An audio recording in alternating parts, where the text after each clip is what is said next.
ರವಿಯಣ್ಣ, ನೋಡಿ, ಕಳೆದ ವಾರಕ್ಕೆ ಹಣ್ಣುಗಳು ಚೆನ್ನಾಗಿದ್ದು. ಈಗ ತುದಿಯ ಭಾಗ ಕಪ್ಪಾಗ್ತಿದೆ, ಕೊಳೀತಿವೆ. 2 ಬಾರಿ ಔಷಧಿ ಸಿಂಪಡಿಸಿದ್ದೇನೂ ಪ್ರಯೋಜನ ಆಗ್ತಿಲ್ಲ. ಹ್ಮ್, ಇದು ಹುಳು ಅಥವಾ ರೋಗ ಅಲ್ಲ ಸುರೇಶ್. ನೋಡಿ, ಹಣ್ಣಿನ ತುದಿ ಭಾಗ ಕಪ್ಪಾಗಿದೆ ಅಲ್ವಾ? ಇದನ್ನೇ ಬ್ಲಾಸಮ್ ಅಂಡ್ ರಾಟ್ ಅಂತಾರೆ. ಆಶ್ಚರ್ಯದಿಂದ, ಬ್ಲಾಸಮ್ ಅಂಡ್ ರಾಟ್ ಅಂದ್ರೆ?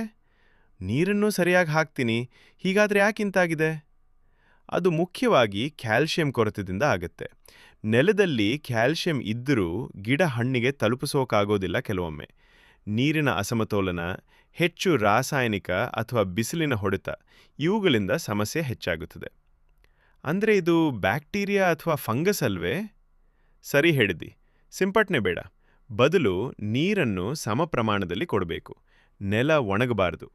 ಮುಂದಿನ ಬಾರಿ ಬೆಳೆ ಇಡುವ ಮುನ್ನ ಲೈಮ್ ಅಥವಾ ಜಿಪ್ಸಮ್ ಸೇರಿಸು ಮತ್ತು ನೈಟ್ರೋಜನ್ ಗೊಬ್ಬರವನ್ನು ಅತ್ತಿ ಮಾಡಬೇಡ.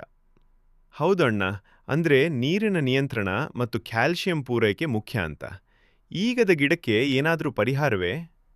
ಹೌದು, ಕ್ಯಾಲ್ಶಿಯಂ ನೈಟ್ರೇಟ್ ಅಥವಾ ಕ್ಯಾಲ್ಶಿಯಂ ಕ್ಲೋರೈಡ್ ಎಲೆಗಳ ಮೇಲೆ ಸಿಂಪಡಿಸಬಹುದು. ಹಾನಿಯಾದ ಹಣ್ಣುಗಳು ಉಳಿಯೋದಿಲ್ಲ, ಆದರೆ ಹೊಸ ಹಣ್ಣುಗಳು ಚೆನ್ನಾಗಿ ಬರುತ್ತವೆ. ಧನ್ಯವಾದಗಳು ರವಿಯಣ್ಣ. ನೀವು ಇದ್ದೀರೇ ನಮ್ಮಂಥ ಹೊಸ ರೈತರಿಗೆ ಧೈರ್ಯ. ರೋಗ ಅಂತ ಭಾವಿಸಿದ್ದೆ, ನ್ಯೂಟ್ರಿಷನ್ ಕೊರತೆ ಅಂತ ಗೊತ್ತಾಯ್ತು.